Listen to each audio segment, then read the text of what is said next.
Pengkajian fungsi keluarga pada tahap ketiga, yaitu tahap perkembangan keluarga yang mempunyai tugas perkembangan masing-masing. Salah satunya adalah tahap perkembangan keluarga dengan anak usia prasekolah. Tahap ini dimulai saat kelahiran anak pertama berusia 3 tahun dan berakhir saat anak berusia 6 tahun. Oleh karena itu, keluarga dengan tahap perkembangan usia anak prasekolah mempunyai tugas antara lain membantu anak untuk bersosialisasi, beradaptasi dengan anak yang baru lahir, sementara kebutuhan anak yang lain juga harus terpenuhi. Mempertahankan hubungan yang sehat baik dari dalam maupun di luar keluarga, yaitu termasuk keluarga lain dan juga keluarga di sekitar. Pembagian waktu untuk individu, pasangan, anak, pembagian tanggung jawab anggota keluarga, merencanakan kegiatan dan waktu untuk menstimulasi tumbuh kembang anak. Assalamualaikum warahmatullahi wabarakatuh. Selamat pagi Bapak Ibu. Waalaikumsalam warahmatullahi wabarakatuh. Selamat pagi. Selamat pagi Mbak. Gimana nih kabarnya Bapak Ibu dan keluarganya? Alhamdulillah baik. Oke, baik ya. Sebelumnya perkenalkan, saya Perawat Sufia dari Puskesmas Kedungmundu. Tujuan saya di sini yaitu nanti saya akan bertanya-tanya tentang perkembangan keluarga Bapak Ibu dengan adanya adik ini, ya. Untuk waktunya kurang lebih 10 menit. Apakah Bapak Ibu bersedia? Bersedia, Mbak. Oke, sebelumnya nama adiknya nih siapa? Aryo. Aryo. Gimana kabarnya nih? Baik di Aryo. Lucu ya. Nama ibunya siapa? Ibu Puput. Ibu Puput. Nama bapaknya? Gilang Mbak. Gilang.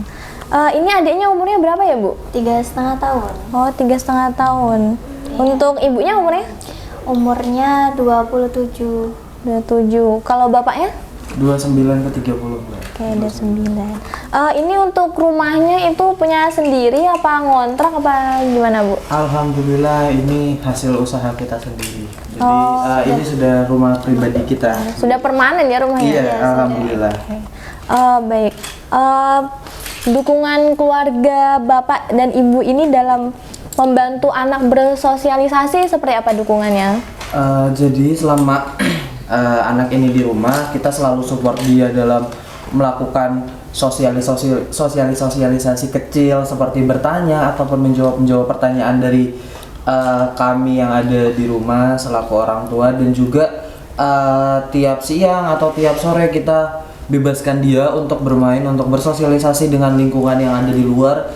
Dan kalaupun ada acara di sekitar rumah atau acara keluarga, kita juga ajak dia untuk bersosialisasi bersama keluarga, bersama teman-teman yang ada di sekitarnya, seperti itu Mbak. Oh, berarti di Aryo ini dalam bersosialisasi dengan teman sebayanya nggak ada hambatan? Alhamdulillah nggak ada.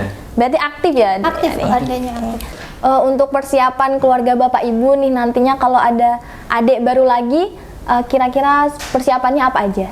Bapak Ibu. Kalau untuk saya persiapan itu, kalau untuk adik baru sih belum siap ya, Mbak, karena ini apa, jangkanya kan masih kecil gitu. Ini kan si Aryo masih 3,5 tahun gitu.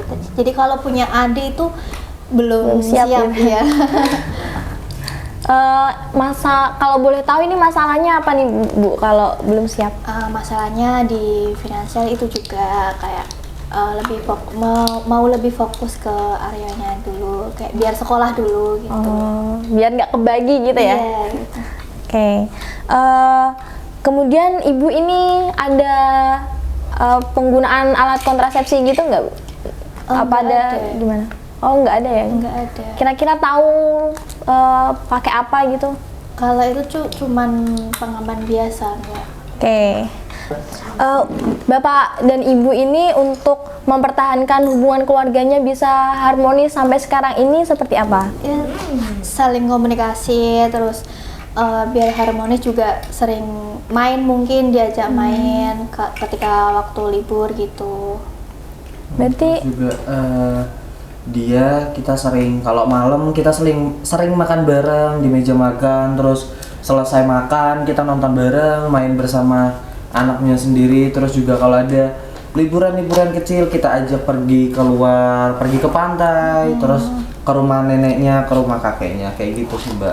sama kalau ada masalah di keluarganya nih Bapak Ibu, kira-kira gimana cara mecahin masalahnya? Alhamdulillah sejauh ini kalau kita ada masalah diselesaikan secara baik-baik, diselesaikan secara musyawarah sih Mbak.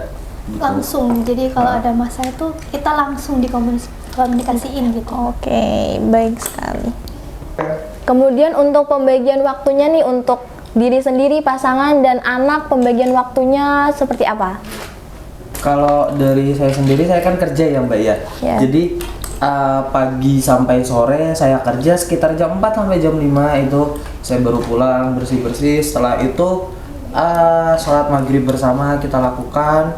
Setelah itu saya ajarkan anaknya untuk mengaji ataupun yang berbau-bau tentang Al-Quran dan juga spiritual lah Mbak istilahnya. Oke. Nah setelah Isya kita makan bersama, nonton bareng buat mempererat tari kekeluargaannya kita kayak gitu. Kalau ibunya? Kalau saya sendiri sih waktunya lebih banyak di areanya gitu, karena kan yang di rumah tuh saya gitu. Oh, berarti ibunya ini nggak kerja ya? Iya, enggak. Oke. Berarti untuk waktu buat adik Arya ini lebih banyak Iya, ya? lebih banyak. Berarti adik Arya ini lebih dekat ke ayahnya atau ibunya? Kalau lebih dekat sih ke saya karena sering ketemunya kan ke saya, tapi juga dekat sama ayahnya. Oke. Ini adik Arya kalau sehari-harinya itu selalu cerita gitu nggak Bu? Cerita, dia tuh kalau ada apa hal baru, terus temennya kenapa, itu tuh sering cerita gitu. Pas main gitu ada apa gitu pasti diceritain ke ibunya gitu.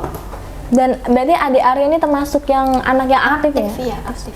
Untuk kegiatan sehari-hari adik Arya apa aja ya? Kalau kegiatannya itu ya ginilah Mbak, main gitu. Terus habis maghrib itu baru nanti belajar ngaji sama ayahnya kalau udah pulang gitu. Terus juga belajar. Jadi habis maghrib itu ada rutinitasnya itu ngaji terus belajar. Mungkin mengenal hewan, tumbuhan gitu-gitu. Berarti adik Arya ini untuk menstimulus tumbuh kembangnya ini waktunya pada malam hari ya, malah Iya. lebih yang aktif ya? Iya. Oke. Kemudian tentang pembagian tugas di dalam keluarganya, itu seperti apa pembagian perannya masing-masing? Ya kalau pembagian tugas sendiri ya kayak gini Mbak, saya kalau pagi sampai sore kerja, dia ngurus rumah, nyuci baju segala macam, ngurus anak. Terus kalau malamnya ya kita bareng-bareng gitu. Kalau ada yang belum selesai. Oke.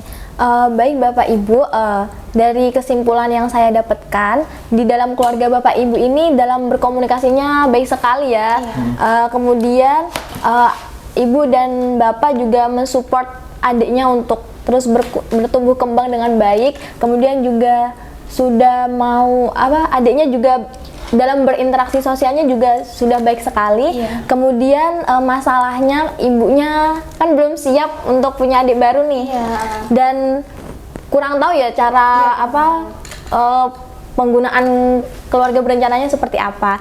Jadi untuk rencana tindak lanjutnya nanti saya akan berkunjung lagi ke rumah Bapak Ibu untuk berdiskusi tentang keluarga berencana. Oh iya. Ya.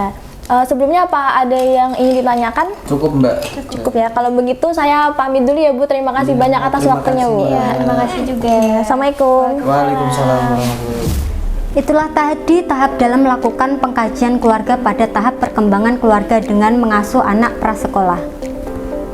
Selama tahap ini perawat perlu menilai berbagai aspek, termasuk bagaimana orang tua mengelola perubahan perilaku dan kebutuhan perkembangan anak, serta bagaimana mereka menghadapi tantangan dalam mendukung pembelajaran dan juga perkembangan sosial anak.